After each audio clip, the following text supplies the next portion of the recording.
கிறிஸ்துவுக்குள் மிகவும் பிரியமானவர்களே, இந்த நாளிலே தினம் ஒரு தூதின் வழியாக உங்களை சந்திப்பதிலே சந்தோஷம். பிலிப்பியருக்கு எழுதின நிருபம் 3வது அதிகாரம் 14வது வசனம். கிறிஸ்து இயேசுவுக்குள் தேவன் அழைத்த பரம அழைப்பின் பந்தய பொருளுக்காக லக்கை நோக்கி தொடர்கிறேன் என்று பவுல் இந்த நிருபத்தில் எழுதுகிறார்.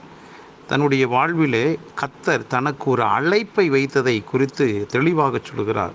தேவன் அழைத்த என்று. இந்த வார்த்தை கேட்டுக்கொண்டிருக்க நாம் எல்லாருக்குமே ஒரு அழைப்பு இருக்கிறது. ஒவ்வொருவருக்கும் ஒவ்வொரு விதமான அழைப்பு இருக்குது. ஆகவே அழைப்பு பெறாதவர்கள் ஒருவருமே கிடையாது. ஆகவே அழைப்பை பெற்ற நாம் இந்த அழைப்பை நிறைவேற்றுவதிலே எப்படி இருக்கிறோம் என்பது தான் ஒரு கேள்வி. அழைப்பு பெற்ற நாம் சில விஷயங்களில் சில நெருக்கடிகள், சில போராட்டங்கள், சில பிரச்சனைகளை நாம் சந்திக்கிறோம். அப்படி சந்தித்த வேளையில் நாம் ஆதியிலே கொண்ட அந்த வைராக்கியம், நாம் பெற்றுக்கொண்டதான அந்த அழைப்பு, அந்த அழைப்பின் சத்தம், அதை குறித்தான தரிசனம், இப்படி பல காரியங்கள் மறந்தே போய்விடுகிறது.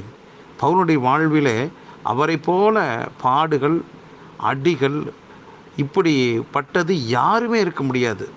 இயேசு கிறிஸ்துவுக்கு அடுத்து அவர் வாழ்ந்த மனிதர்களிலே, சக மனிதர்களே, சக ஊழியர்களிலே பவுலை போல அவ்வளவு பாடுகளுக்கு உட்படுத்தப்பட்ட நபர் இல்லை.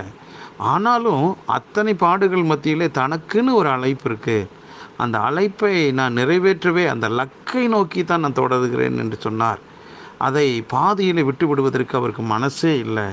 ஒருவேளை நீங்கள் நானும் நமக்குன்னு கொடுக்கப்பட்டிருக்க அழைப்பினை குறித்து நாம் யோசித்தது உண்டா? நாம் ஓட வேண்டியதான ஓட்டத்தை குறித்தான காரியத்தை நாம் சிந்திக்கிறோமா? நாம் நம்முடைய குடும்பம், நம்முடைய சூழல், நம்முடைய வருமானம், நம்முடைய பொருள், நம்முடைய பொருளாதாரம் என்று சொல்லி நாம் ஒரு குறுகிய வட்டத்துக்குள்ளாக அநேக நேரங்களில் இருக்கிறோம். ஆனால் அது தவறோ சரியோ நான் சொல்லுகிறேன், இதற்கு எல்லாவற்றுக்கும் மேலாக நமக்குன்னு கர்த்தர் ஒரு அழைப்பை வச்சிருக்கிறாரே. அது என்னன்னு உங்களுக்கு தெரிஞ்சிருக்கணும் அவசியம். ஒருவேளை தெரிஞ்சிருந்தும் அமைதியாக இருந்தால் தயவு செஞ்சு கொஞ்சம் யோசிப்போம். அந்த லக்கை நோக்கி தொடர்வதற்கு எழும்புவோம். நாம் எழும்பினால் நிச்சயமாக பரிசுத்த ஆவியானவர் நம்மை நிச்சயமாக அந்த லக்கை நோக்கி ஓடுவதற்கு உதவி செய்வார். நாம் ஏதோ ஒரு குறுகிய வட்டத்திற்குள்ளாக நாமும் நம்முடைய குடும்பத்தார் என்ற நம்முடைய ஒரு குறுகிய வட்டத்துக்குள்ளாக வாழ்வதற்கு தேவன் ஒருபோதும் அழைக்கவே இல்லை. நம்மை குறித்தான திட்டங்கள் மிகப்பெரியதாக இருக்கிறது. ஆகவே நாம் செய்ய வேண்டிய, நாம் ஓட வேண்டிய தூரங்கள், ஓட்டங்கள் உண்டு. எழும்புங்கள், எழும்பிக்கொண்டே இருங்கள், யோசிக்காதீர்கள். 1000 கஷ்டங்கள் நஷ்டங்கள் மத்தியிலையும் கர்த்தர் எனக்கு கொடுத்த அழைப்பை நிறைவேற்றுவேன் என்று சொல்லி எழும்புங்கள். உங்களுக்காக அந்த திறந்த வாசலை கர்த்தர் வைத்திருக்கிறார். நீங்கள் தான் அந்த காரியத்தை செய்யணும்னு கர்த்தர் காத்திருக்கிறார். அவருடைய காத்திருத்தல் வீணாகக்கூடாது. ஆகவே எழும்பி புறப்படுவோம். நமக்குன்னு கொடுக்கப்பட்டிருக்கிறதான ஓட்டத்தை அந்த பாதையில் ஓடுவோம். நம்ம பின்னால் ஆயிரங்கள் லட்சங்கள் நிச்சயமாக கர்த்தருக்குள்ளாக வருவார்கள்.